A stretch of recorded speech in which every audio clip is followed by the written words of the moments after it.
Oi, turma. Palavras de vida eterna, Chico Xavier, o Espírito Emmanuel. A mensagem de hoje é boas obras.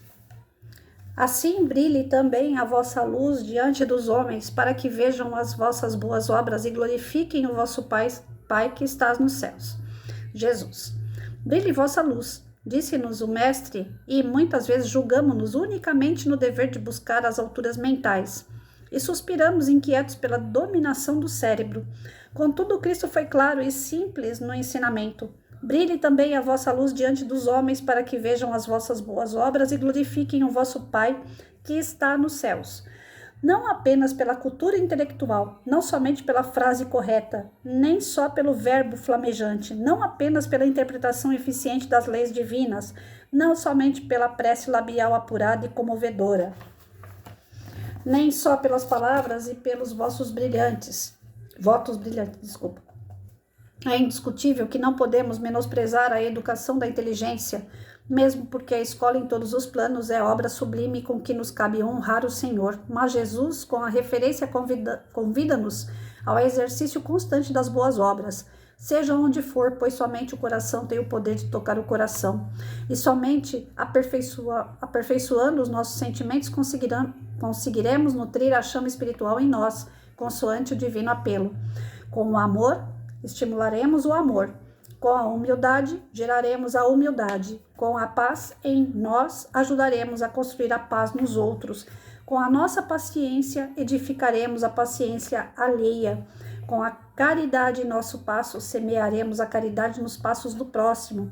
Com a nossa fé, garantiremos a fé ao redor de nós mesmos. Atendamos, pois, ao nosso próprio burilamento, porquanto apenas contemplando a luz das boas obras em nós é que os outros entrarão no caminho das boas obras, glorificando a bondade e a sabedoria de Deus. Ou seja, sejamos exemplo, né? Ele está pedindo que a nossa boa obra seja não só em razão de nós. Se fosse só em razão de nós, hoje tem um negócio aqui que está me incomodando.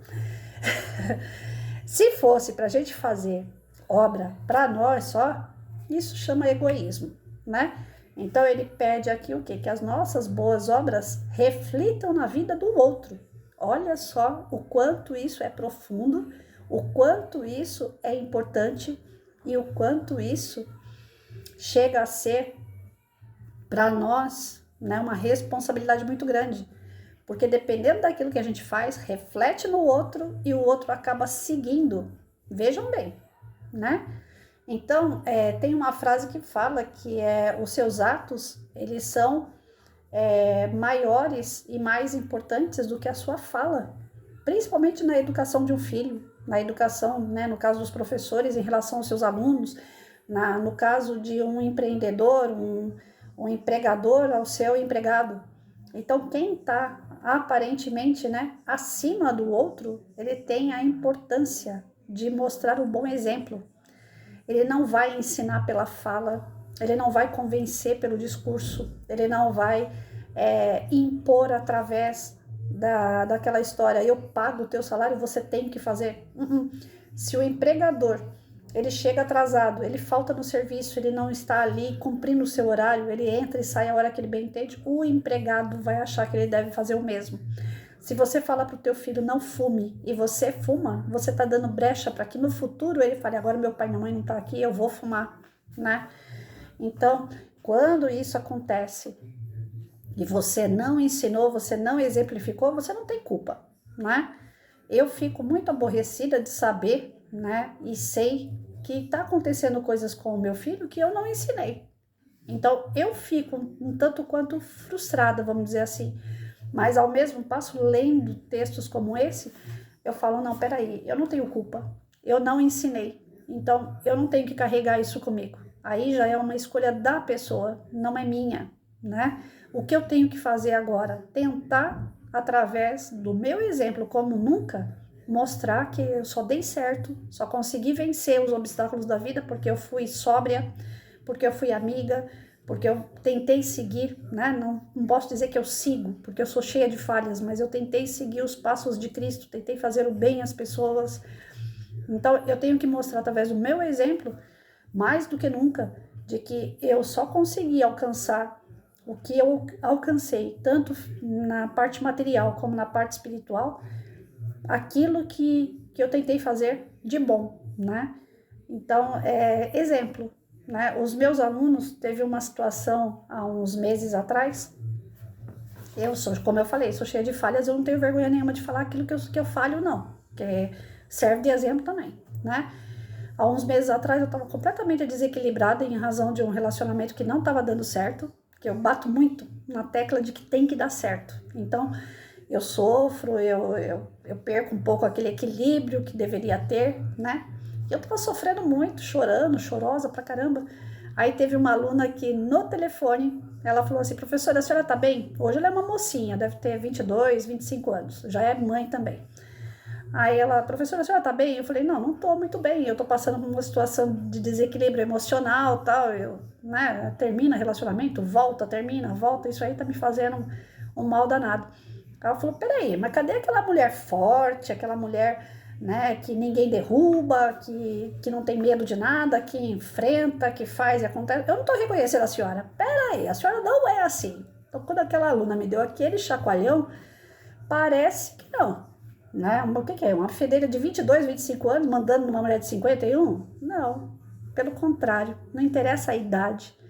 Na hora que ela me deu aquele chacoalhão e me fez recordar quem realmente eu sou na essência, eu fui buscar aquela essência e falei, não, realmente eu sou aquela mulher forte, aquela mulher que ninguém derruba, aquela mulher que bate de frente, que não tem medo de nada. E que negócio é esse de eu estar com medo de terminar um relacionamento porque eu vou ficar sozinha? Não tem problema. Deus não vai me desamparar. Nunca me desamparou. Eu não vou ficar sozinha. Mesmo que eu não tenha um companheiro que venha dormir comigo todas as noites, eu vou ter meus amigos em volta, eu vou ter a minha família em volta. Eu não vou ficar sozinha. Aquele chacoalhão me mostrou quem eu era na essência. Ela foi buscar a minha essência através daquele chacoalhão e me colocou em pé de novo. O nome da minha aluna é Emily. E já fazia tanto tempo que ela não falava comigo. E na hora que ela falou comigo daquele jeito, eu falei assim, mas quem essa menina pensa que ela é para falar comigo desse jeito? Depois eu fiquei, raciocinei e falei, não, peraí. Eu dei o exemplo, eu mostrei para ela que eu era aquela pessoa. E por que eu não tô sendo? O que tá acontecendo comigo? Então, quando você dá o exemplo, ele é muito mais importante do que você falar. Se eu falasse para ela na época que eu era forte, que eu fazia acontecer, mas não demonstrasse, ela não ia lembrar desse episódio. Ela não ia lembrar de quem realmente eu era, porque eu mostrava que eu era daquele jeito. Então, se eu era, eu sou. É a minha essência, tá ali dentro de mim, só precisava despertar, né? Então, as pessoas que estão em volta, elas estão te observando. E eu sempre falo aqui nos vídeos, não é só as pessoas encarnadas que ficam te observando. Principalmente quem te observa é a espiritualidade. E tem a espiritualidade boa que te observa e tem a espiritualidade ruim. Aqueles que querem o teu mal. E aqueles que querem o teu mal, eles aplaudem quando você cai, quando você sai fora daquilo que realmente você é, aquilo que você realmente conquistou. Eles adoram de ver você falhar. Então, às vezes, quando eu começo a falhar, eu falo, não, peraí, eu não posso falhar. E não é que Patrícia, não posso falhar. É porque eu não quero dar o gostinho daquele que tá me acompanhando lá, ficar dando risada na minha cara. Não vai ficar rindo de mim por muito tempo, não. Eu falho, eu erro, mas eu levanto. Peraí. Você não vai ficar aí, bem feito, você é desse jeito mesmo, você não muda. Não, eu vou mudar, né? Eu acabei de ser recordada agora há pouco numa conversa com meu irmão, ele falou assim, você falou que você despertou para esse lado, assim, que você tem muito autoritária e tal. Eu falei, realmente, eu sou muito autoritária, as coisas acabam sendo, eu quero que as coisas sejam do meu jeito. Mas tem coisas que não é autoritarismo, né? Meu filho sofreu muito comigo quanto a isso. É do meu jeito e acabou. Tá comendo do meu arroz e tal, vai ter que ser do meu jeito. Então, eu sou essa pessoa autoritária.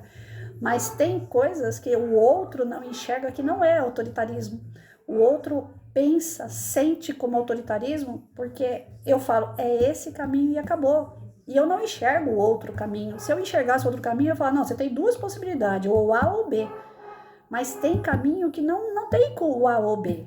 Ou você segue aquele caminho ali, ou você vai quebrar a cara. E a gente que tá um pouquinho mais à frente, a gente enxerga que aquela pessoa vai quebrar a cara. E se é uma pessoa que a gente ama, a gente quer tirar daquela situação conflituosa. A gente quer ajudar. A espiritualidade não faz isso com a gente. Eles dão uma alternativa A, B, C, D e eles confundem a gente, porque tudo depois cai na nossa conta. Depois tudo eles vão falar, foi você que escolheu, foi você através do seu livre-arbítrio que foi por esse caminho. Mas a gente que está encarnado, e se a gente ama alguém, a gente não quer dar alternativa A, B, C, D. A gente fala só assim, ó, é esse caminho, eu sei que é esse caminho aqui que vai dar certo, vai por ele. A gente acaba influenciando a vida do outro, né? Isso é muito perigoso, porque se você influencia e dá certo a vida do outro, parabéns para você. Agora, se você influencia, você decide pelo outro, você mostra que é só aquele caminho e der errado, azar o seu, porque você está se comprometendo karmicamente com a vida daquele outro ser humano. Eu ainda arrisco. Nesse ponto, se for um erro, e deve ser um erro, porque a espiritualidade ensina que a gente deve dar alternativas para a pessoa escolher, né? Eu não dou muita não. Se eu vejo que é aquele caminho, é aquele caminho e acabou. E é nisso que provavelmente eu tenha pecado na educação do meu filho e com as pessoas que eu amo, porque eu vejo que aquele caminho é o mais certo, eu quero que siga aquele caminho. As boas obras dependem de cada um de nós, depende. Mas a gente precisa, às vezes, olhar a boa obra do outro para a gente poder seguir e dar certo na vida da gente também. Isso não é inveja, isso é estudar o comportamento, isso é estudar as coisas que deram certo e errado na vida do outro e adaptar para a nossa. Porque, querendo ou não, nós imitamos o outro. Nós não conseguimos fazer nada por si só. Se a gente precisa seguir Jesus, é porque a gente tem que imitar Jesus, não é isso? Então, o que ele fez de bom, a gente tem que fazer também. Então, nós somos pessoas que precisamos de exemplos. Nós precisamos do conhecimento prático. Então, o que eu passei de ruim, eu não quero que meu filho, meu irmão, ou seja, quem eu amar, passe também. Todas as pessoas que passaram na minha vida, eu dei uma alavancada na vida dessas pessoas. Às vezes eu sofri, às vezes eu me martirizei, desequilibrei para ver o outro melhor. Aí tá errado. Aí tá errado. Mas é de mim. Eu não consigo mudar. Se você que tá me ouvindo consegue ajudar sem se atrapalhar, você tá no caminho certo. Eu ainda tô tentando ser assim. Eu não consigo. Se eu vejo o outro atrapalhado, eu acabo entrando na história dele, eu acabo me atrapalhando também, até erguer a pessoa. E geralmente quando eu ergo a pessoa, eu tomo agora não preciso mais de você. Fazer o quê? Aí a escolha é do outro, já não é minha. Tá bom, gente? Desculpa falar tanto.